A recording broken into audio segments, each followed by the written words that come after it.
So we're about 15 miles out of Mindelo in Cape Verde for our unplanned crash landing. So we're going to do a grand unveiling of what the hell this place is actually like. I'm surprised it was working as well as it was up to this point. That's the quickest turnaround I've ever known for any job aboard our boat, including washing my hair. Watch out now for how it can all go terribly wrong. Welcome to our self-inflicted adventure. I'm Kiara and this is Adam. A few years ago, we walked away from our life on land to pursue travel and adventure aboard our floating home, the Millennial Falcon. Last year saw us improving ourselves and the boat whilst we tackled our first Atlantic circuit. Join us as we come full circle back to the Caribbean, where we'll commence preparations for our next big challenge.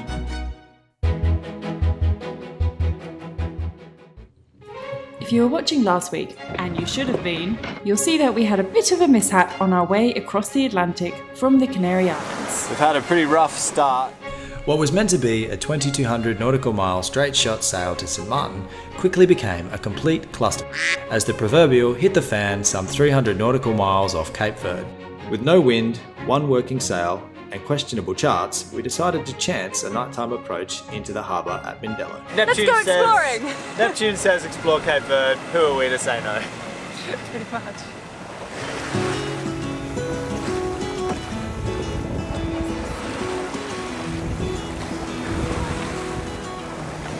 So we're about 15 miles out of Mindelo in Cape Verde for our unplanned crash landing. We have made an unfortunate landfall at night, but we weren't planning to come here, and so our charts don't extend this far. They literally cut off at the top half of the first island, just before where we need them to go. So we're flying blind, sort of. Luckily we have scoured all the books that we have, found a little bit of information, and thankfully a few years ago we got given worldwide charts on OpenCPN. We have a pretty wide and open approach to the anchorage, and everything is pointing to thumbs up, should be able to put a hook in pretty easily. We also have the radar to sort of sound out where the land bodies are and give us some situational awareness. We have night vision goggles, and we've got a half or three-quarter moon until about 1:30, and we're going to get in the next 3 hours. So everything's pointing to a really straightforward approach. If it all goes to custard, just turn around, put back out to sea until the sun comes up. Okay, we've just woken up. We are in this place called Mindelo, which if you didn't follow along on the last episode, we kind of crash landed here a little bit. Our furler had a problem on the way. So prior to coming here, we had absolutely no idea of what this place is like. We don't know whether it's green, we don't know whether it's deserty, because it is off the west coast of Africa. We don't know whether it's built up or whether it's, you know, like dirt roads. So we have absolutely no concept, no idea about this place. So I said to Adam, okay, let's put t-shirts over the windows, let's not look outside at all. And this morning I've made a coffee for us, and I've been kind of like staring down at the floor the whole time because I'm determined not to look out the window just yet. So we're going to do a grand unveiling of what the hell this place is actually like and where we've crash landed. I'll wake Adam up with some coffee and we'll go upstairs. What were we having bets on? Green, Dust Bowl, or green? I'm thinking Dust Bowl. Well, I was thinking arid green. It's beautiful. Ah, huh, alright. Wow, very arid. It's kind of built up. I mean, look at the hillside across the way. Wow, that's quite beautiful. Like, that mountain is extraordinary. Wow.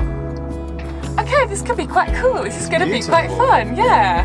This is not as deserty as Lanzarote was, but it's still very, very mountainous. Look at the contours in that hill over there.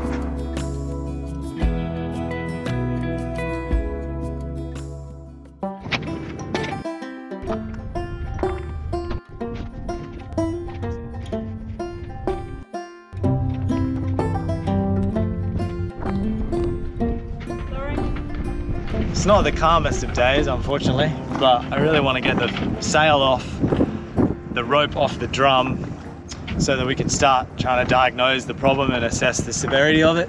So we just have to unfurl the sail, loose the halyard, drop it down on deck, get rid of the sail, and then get the furling line off the drum, take the drum, just disassemble the whole thing really. As I say this, it pipes up to 15, 20 knots or something. Anyway, that's the plan. We'll play it by ear.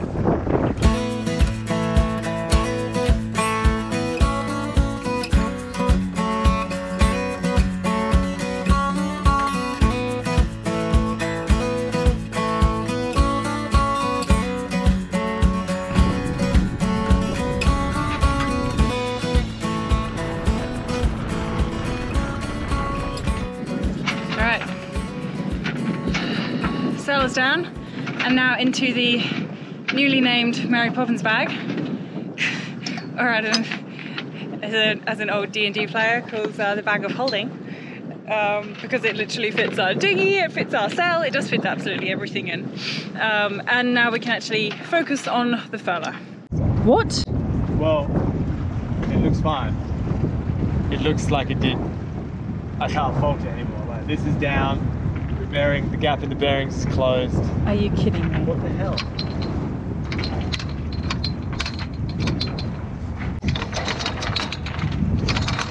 I mean, it's still not pretty, but, and we've shredded some of the bearing, some of the seal, but like, it's down, it's lowered, like, as, remember I thought I would have to press it in? Yeah. It's not out. It's not up. Let's go! That's ridiculous. Well, no, there's still clearly we've damaged the seal, but maybe that'll suffice. Maybe it'll get us through. We're not going to get a seal. All right, so we're making pretty good progress actually. So We are we? we I've are. really helped you. Yes, we are. Team effort, Kiara. So what I've done.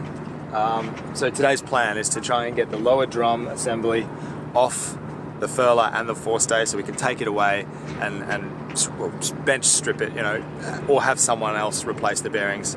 So there's 3 grub screws that hold the furling extrusion, the track that the sail slides up and down and rolls over, to the bearing male section, or what part of the bearing that spins. One part doesn't spin, one part spins. I was worried that they would be seized, and they're not, so I've got them out. That's a big win. Now what I've done is I've used the jib halyard and put some upwards tension on it to sort of pull the tube out of the drum, out of here. And it has gone, it has lifted, but I suspect we've run out of forestay, and so what I'm going to have to do is I've raised it, and I'll also have to slide it off the bottom, and then I can reattach the turnbuckle, make fast everything, and we can take it away and fix it away from here. Moment of truth. So as you can see, the forestay is detached. The spinnaker halyard is taking the load, as is the baby stay, or the cutter stay. And once I undo this knot here, this tube, this and this and this should slide out, and I just have to sort of cajole it through here. And then we can take it away, reattach this and work on it. It definitely wants to slide because it was going to fall off before. Okay, now we just hope it doesn't get hung up on anything. Or go into the drink. Or, what happened there?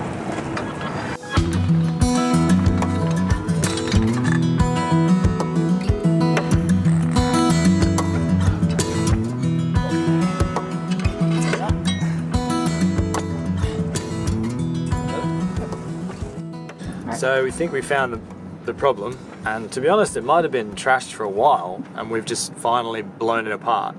But what there's supposed to be is like a lip seal, some circlips, a bearing and another lip seal, and we've just pulled it apart with a little bit of lip prying and discovered that like the bearing itself has completely separated, and here there's like the skeleton that the little ball bearings sit in, which lives inside the bearing. So I actually think we've ripped the bearing apart, or it's been ripped apart earlier, and for the longest time, or for however long. So it's just been rolling around on grease and whatever few ball bearings are left. Like there's literally two balls left in here. So I think we've torn the bearing apart, and what was stopping it from escaping is just the inner part of the bearing trapped between 2 circlips. So I was initially like, oh, maybe we can just get away with it and not, you know, is ripping it apart the best way forward? But I'm glad we did, because there wasn't much holding these 2 parts together. And I'm surprised it was working as well as it was up to this point, to be honest. So that is the framework of the bearing, like the part that holds the bearings and keeps them sort of organized inside the bearing. And you can see down here, there's 2 little bearings left in their little houses. And the rest are missing and bent and mangled and trashed. So yeah, I'm so surprised it was still turning at all. It must have just been flogging around in the housing, just kind of running on it, you know, running along on its bare metal or its destroyed parts.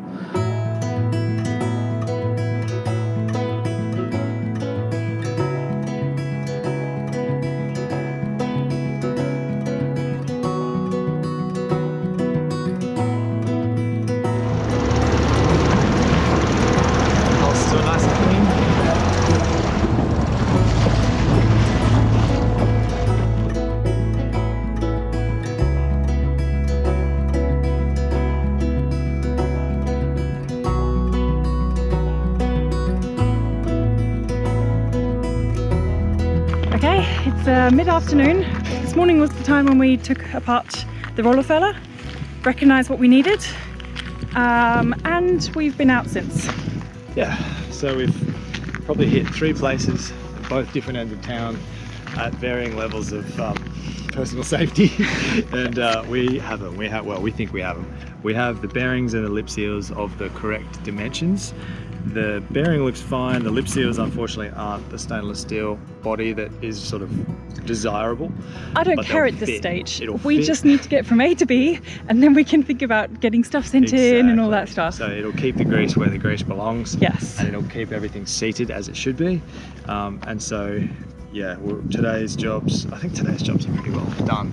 Tomorrow's job will be to try and get it all back in play. Actually, we still have to find a circlip.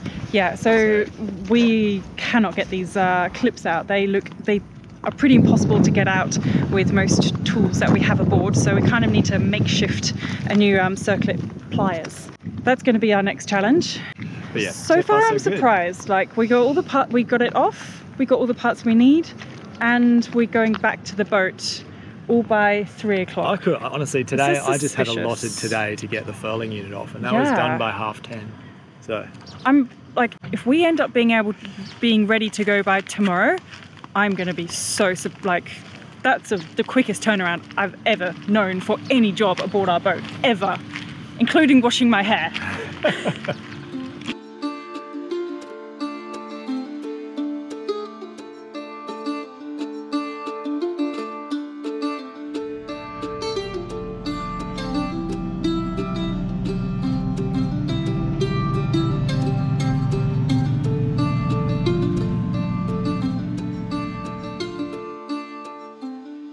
Alrighty, after several days of waiting, we finally have all the parts back and can start reassembling our furler. It was a bit of a drama trying to get the parts back from the fabricator who was taking out the seized bolts, but it's back. We won't mention that. We won't mention the 12 trips to the fabricator and back. So it was one of those things, like the guy's really busy and he did a great job, so, and at quite a good price, I think. But it was one of those things like, come back, end of the day. Come back end of the day. Oh yeah, no, come back tomorrow morning. Lunchtime, after lunch, 3 o'clock. No, I'm so sorry. Tomorrow, 12 journeys late. Like yesterday, we went there 7 times, and it was just always like 1 more hour. He was under the pump, and he was pretty nice, and every time I saw him, he had made progress. I just think he was working on it between other jobs, so, you know, fair play. It is what it is. But what day did we start? It was like a 3-day ordeal and some 12 trips to the fabricator. But we got there, total cost was 112 euros, which you'd think, oh gee, that's pretty bad considering it was just some seized bolts. But what he had to do was drill out the old ones and then replace 2 of them, and then I think he even fabricated new bolts from scratch, because they don't look off the shelf to me. So, you know, I'm pleased. I'm just hoping it all goes back together now. Alright, Ads, nice clothes off, daggy clothes on. Yes. Get to work. Yes, yeah. So, to insert first or to pack first? I think I'll insert first and then I'll pack it. Would you like to say those famous last words on camera? yeah, I don't know if I want to immortalise them. So this is good progress where it's all coming together, literally. And now he's just jinxed us. Yeah. Watch out now for how it can all go terribly wrong. How long we've been doing stuff like this now? This is our jam. This is true. Of all the boats in the bay, we're the only one rebuilding their furler. Everybody else is like, oh yeah, I lost a shackle or a screw. Need a new Some eggs cracked on the way here. Yeah. What I'm doing is a no-no before anyone tells me. I know that, but I don't have a lot of choice at the moment. These little dimples here, they're actually grease filling ports that were put together on manufacture, and then they blank them out so that you can't really use them anymore.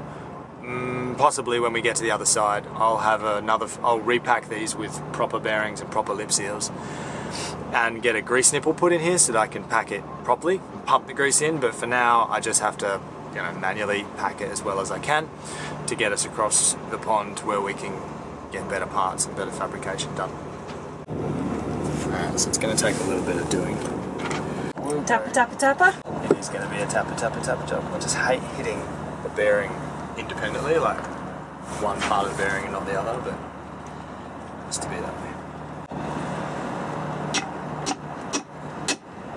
Okay, so the last seal, so there, you can see down that. So if you look down there, you can see the 2 circlips are on.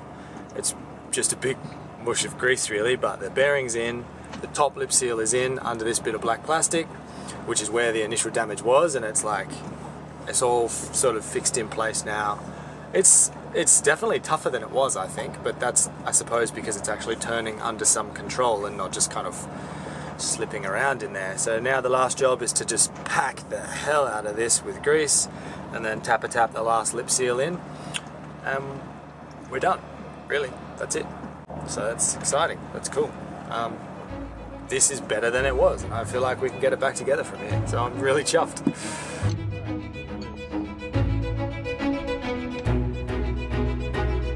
Please don't drop it. Whoop. All right.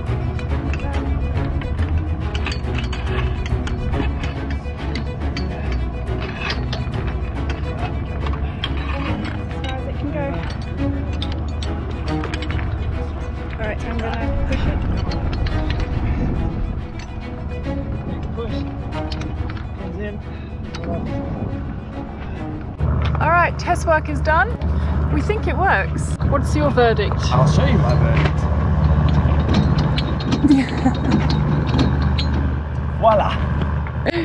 A furler that furls. Furler that furls. It has got a little bit of a hang up somewhere, but it's not the drum that's doing that. It's somewhere, I think it's one of the little joiners between the extrusion tubes that has sort of maybe got a burr on it, or it's hung up somewhere, but it's been doing that.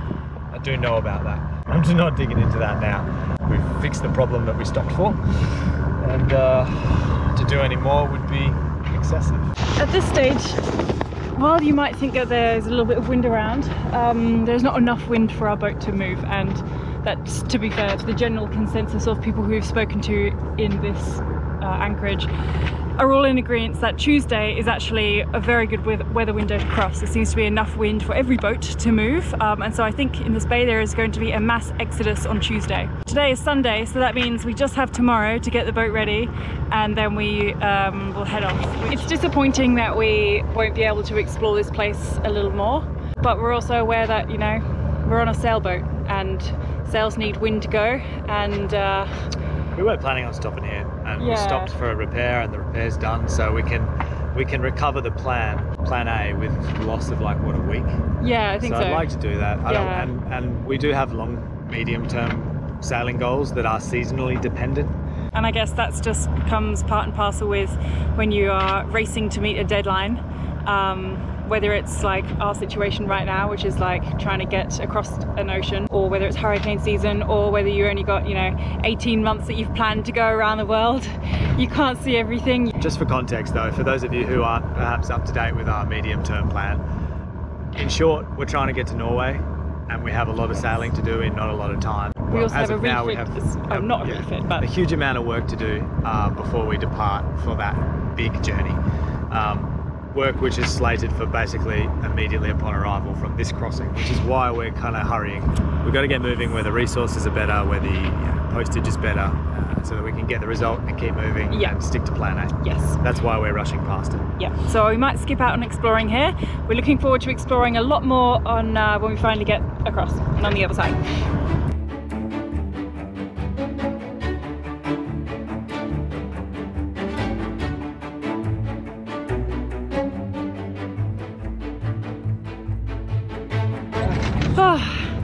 First, before morning coffee activity, I'm definitely wanting that coffee right now. King of the world? We did it. Fixed it. We did a bunch of tests. We did a bunch of furling and unfurling yesterday without the sail, and we've just successfully hoisted and furled away the sail today. So for me, that's pretty well right. I reckon I'll test it again a couple times today. Pull it half out, put a little bit of load on it, let it go, put it away. Just mess with it, try like tempting it to break. And if I can't tempt it, then we should be sweet.